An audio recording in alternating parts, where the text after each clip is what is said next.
Friends, जैसा कि आज देख रहे हैं बी फार्म का फर्स्ट सेमेस्टर फार्मास्यूटिक्स टॉपिक है बफर कैपेसिटी।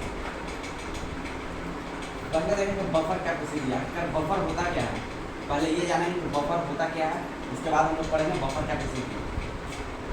वो भी हम लोग पिछला बार पहले पढ़ चुके हैं। तो बफर होता क्या है, अगर कोई भी सॉल्यूशन में हम लोग किसी भी सॉल्यूशन अगर ये सॉल्यूशन ले लिए, इसका अगर pH 5 है, अगर हम उसमें बफर डाल दिए तो ये क्या होगा, इसके pH को चेंज नहीं करेगा। इसके pH को चेंज करने से ये रोकता है बफर। बफर का काम यही है, किसी भी सॉल्यूशन में अगर हम बफर डाल रहे हैं, किसी भी सॉल्यूशन में अगर हम बफर को ऐड कर रहे हैं तो क्या करेगा, इसके pH को रसिस्ट करेगा, रसिस्ट द pH। इसके pH को रोकने, अगर इसका pH 5 है, अगर इसका pH 5 है तो इसको pH 5 को ना घटने देगा ना बढ़ने देगा। यही बफर का काम है। अब देखते हैं बफर, ये समझ में आ गया आप लोगों को बफर क्या किसको कहते हैं। इसके बाद हम लोग पढ़ेंगे बफर कैपेसिटी। बफर कैपेसिटी क्या होता क्या है, देखेंगे बफर कैपेसिटी क्या है। बफर कैपेसिटी को हम लोग बोलते हैं also referred as buffer index और बफर वैल्यू भी बोल सकते हैं। इसको डिनोट किया था बीटा से। इसका डिफिनेशन देखेंगे क्या लिखा हुआ है, buffer capacity has been defined as a ratio of increment of a strong acid और base to a small change in pH about by this addition.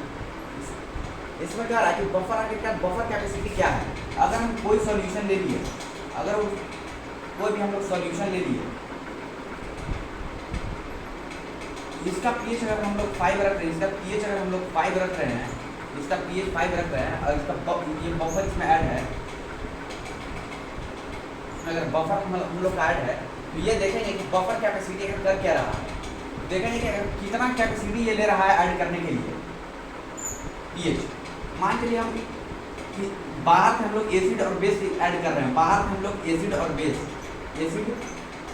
Base अगर इसमें हम ऐड कर रहे हैं, एसिड और बेस बाहर से अगर हम ऐड कर रहे हैं, हम यहाँ पे देखेंगे कि एसिड और बेस जो हम लोग ऐड कर रहे हैं यहाँ पे, वो कितना इसमें एसिड और बेस को अपने अंदर स्टोर कर रहा है और pH को चेंज नहीं करने दे रहा है। देखिए जैसे हम लोग 1 ml अगर इसमें डालें, 1 ml अगर इसमें हम डालें एसिड और बेस, तो देखेंगे कि इसमें चेंजिंग आ रहा है या कुछ नहीं, देखेंगे कोई चेंजिंग नहीं आया। 2 ml डालें, फिर देखेंगे कोई चेंजिंग नहीं आया। 3 ml फिर डाल के देखेंगे सॉल्यूशन में चेंजिंग आ रहा है कि नहीं, उसके बाद भी कोई चेंजिंग नहीं आ रहा है। जैसे ही हम लोग 4 ml इसमें डालेंगे, उसमें भी उसके बाद भी कोई चेंजिंग नहीं आ रहा है। अगर मान लो कि हम 5 ml डाल रहे हैं, इसमें 5 ml स्ट्रॉन्ग एसिड और बेस जो हम डाल रहे हैं, तो देखेंगे pH इसका जो है ना बढ़ रहा है या घट जा रहा है, या तो 6 हो जा रहा है या तो 5 से 4 हो जा रहा है। इसका मतलब क्या है कि अगर 4 ml तक अगर हम इसमें एसिड और बेस डालेंगे तो इसमें कोई चेंजिंग नहीं आएगा बफर में। लेकिन अगर हम लोग 5 ml जैसे ही डाल रहे हैं, 1 यूनिट जैसे ही बढ़ रहा है हमारा, 4 से जैसे ही 5 1 यूनिट मेरा बढ़ रहा है, 1 यूनिट जैसे मेरा बढ़ रहा है इस सॉल्यूशन में, जो हम बफर के सॉल्यूशन में हम डाल रहे हैं एसिड और बेस, 1 यूनिट जैसे ही बढ़ा रहे हैं, ये क्या कर रहा है, इसके बफर को चेंज कर दे रहा है, इसके बफर को चेंज कर रहा है। यही 1 यूनिट जो है जो चेंज करता रहा। 4 तक के लिए अपने अंदर कोई चेंजिंग नहीं ला रहा था, लेकिन जैसे ही 1 यूनिट और हम लोग बढ़ा रहे हैं, 5 यूनिट कर रहे हैं, इसका 5 ml ले रहे हैं एसिड और बेस, जैसे ही क्या कर रहा है, इसके pH को चेंज कर दे रहा है। वही हमारा बफर कैपेसिटी है। कितना कैपेसिटी अपने अंदर रख रहा है कि स्मॉल अमाउंट ऑफ एसिड और बेस को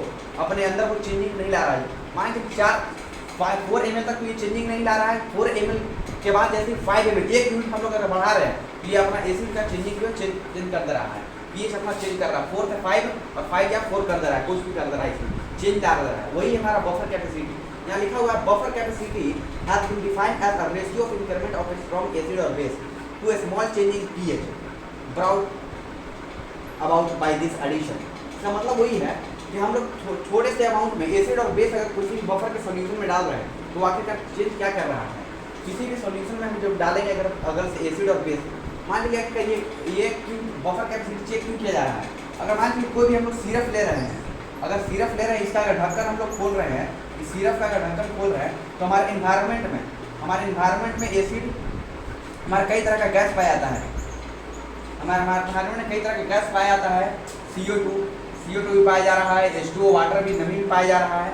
तो ये क्या कर रहा है, जैसे ही ढक्कन हम लोग खोल रहे हैं पीने के लिए, तो इसमें क्या कर रहा है, इसमें मॉइस्चर भी जा रहा है, एसिड और बेस। मान चलो